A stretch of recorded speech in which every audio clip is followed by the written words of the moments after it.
ngicela simshayele izandla. Ngibingelele bonke abafundisi abakhona ngokuhlukana kakhona. Ngicela sibaphe izandla. Ngibingelele bonke abazalwane, ngiyambikela abazalwane egameni likaJesu. Amen. Ningayishayela nani izandla.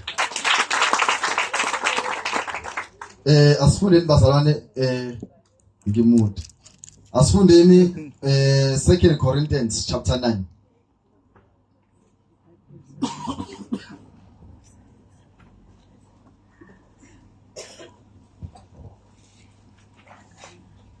Second Corinthians chapter 9. Amen. Amen. Verse number 6.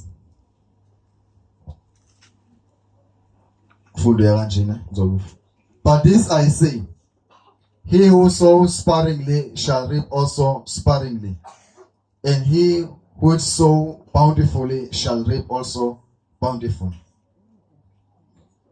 Verse number 7.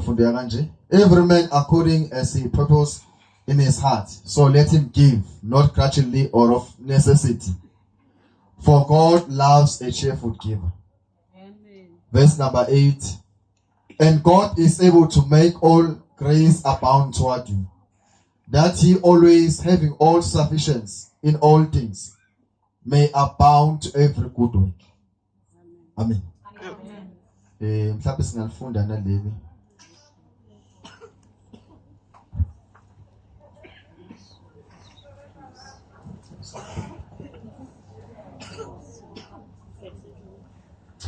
Is Acts chapter number 20 izenzo.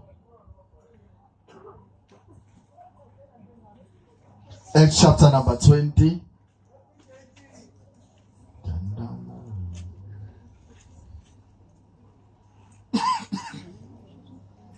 Acts chapter number 20, verse number 35. I will show you all things, how that so laboring you ought to support the weak, and to remember the ways of the Lord Jesus, how he said, it is more blessed to give than to receive. Amen. Amen. It is more blessed to give than to receive. Amen. Amen. Ngizonke kumnikelo bazalwane sesinikela nje ngifuna ukuthi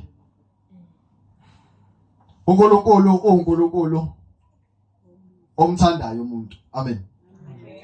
Noma mhlawumbe masihlahla kancane sibuke emumva uGenesis chapter 1 lithi iBhayibheli verse number 26.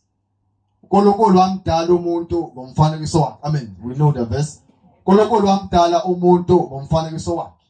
Amen. Verse number 28 engifuna ukufika kuyena. Verse number 28. And the Lord God he blessed them.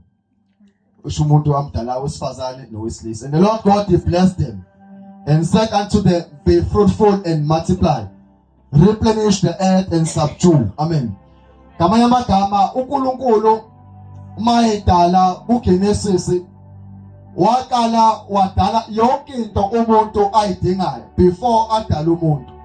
Wadala zonke izitshalo, wadala even ilwane, yonke into umuntu abezoyidinga emhlabeni. Verse number 26. uNkulunkulu ke usedala uAdam.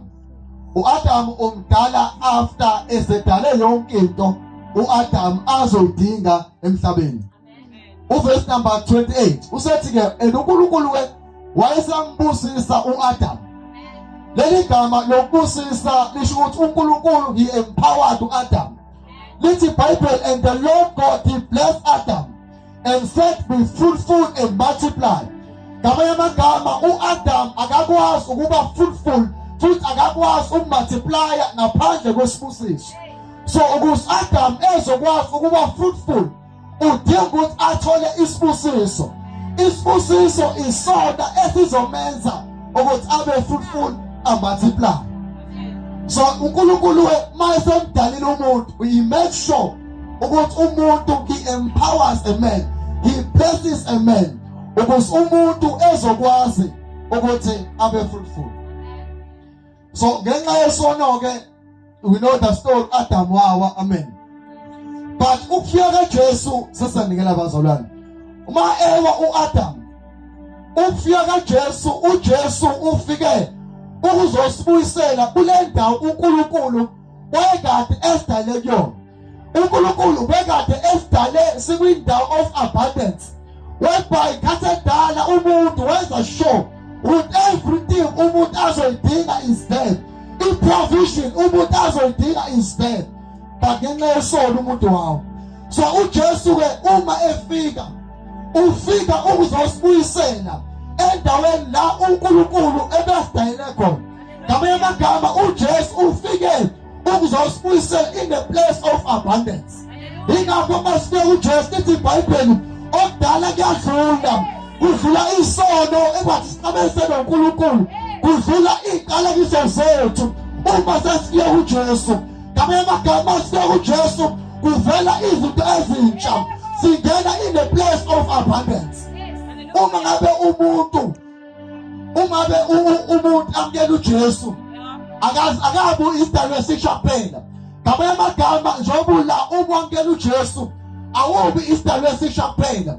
Kodwa emva kwamkela uJesu you are being restored into a place of abundance.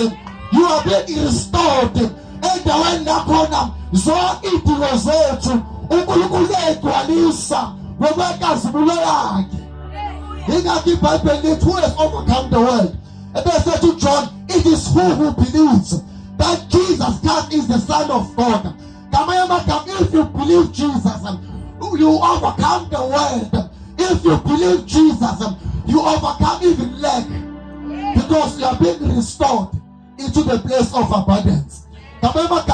uJesu uma usuka isidalwa esisha uyabuyisela endaweni esibusiso.